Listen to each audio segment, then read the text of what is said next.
Hi, I'm Ronald. And I'm Nathan Schick. We're here to answer to what extent did imperialism affect Native Africans? Let's get started.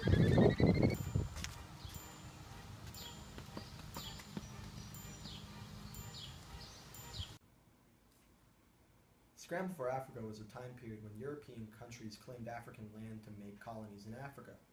The scramble for Africa was in full swing by 1885. Before the Europeans arrived, Africans presided among themselves. Africans farmed and traded among kingdoms.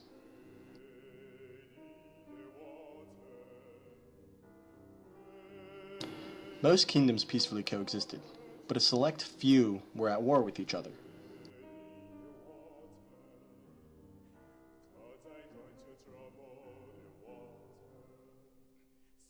Before the Europeans arrived, Africans ruled amongst themselves and ruled each other, instead of a foreign power ruling them. When the Europeans arrived, they were able to easily overtake the Africans and control their land. After the Europeans took over the African provinces, many Africans were forced into coercive labor. This wasn't technically slavery, since most of the countries had already abolished slavery. European countries began to claim areas of land in Africa. The British took areas in South Africa and in and around Egypt. The French controlled much of the west coast. Belgium took the Congo, and other European powers took small settled areas throughout the continent. The British, who controlled Egypt and the surrounding area, decided to force the natives to dig the Suez Canal. People in Europe were okay with this because they said they were civilizing the Africans and saving them from their uncivilized ways. The British may have been cruel in controlling the Africans, but the Belgians were much more cruel.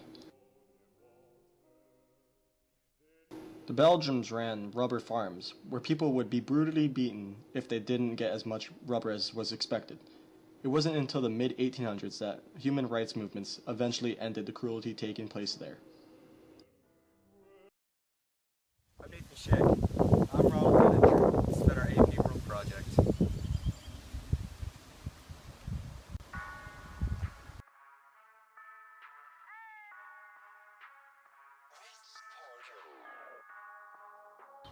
Chicken Chick Productions, Ron John Silver, DJ Slip. You better start this. Before they came to our lands, we lived as kings. But now hard labor is all they bring. We tried to peacefully coexist, but they just gave us fists. The Germans treated us like vermins, mining the diamonds. We were skittish at the British because they made us dig out this dugout. We're trying to be free from these rubber trees, but these Belgians won't let us be. From the north to the south to the east and west, we treated them like guests, but they treated us like pests. Now we won't rest until they are extinguished. This has been DJ Slip and Ron John Silver. We just delivered.